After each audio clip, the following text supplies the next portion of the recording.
আচ্ছা বলেন তো, যদি হয় আপনার মায়ের দেওয়া পাতিল বা যে কোনো জিনিস, সেই জিনিসে রান্না করতে আপনার অন্যরকম একটা ভালো লাগে কাজ করবে না?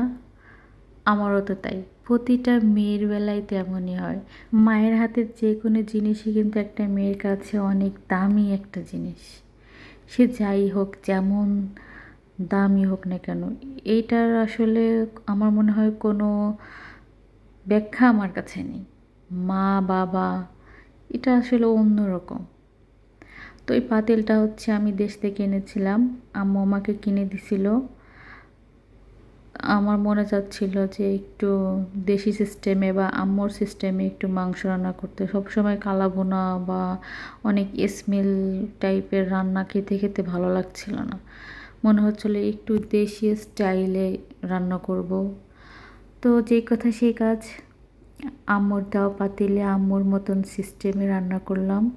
আলহামদুলিল্লাহ, আমার কাছে আসলে রান্নাটা মনে হয়েছিল আমি কিছুটা হলে আম্মুর মতন পেরেছি। প্রতিটা মেয়ে হয়তো চায় তার মায়ের মতো রান্না করতে, তাই না বলেন? আমিও ঠিক সেটাই করলাম, খুব ভালো লাগলো।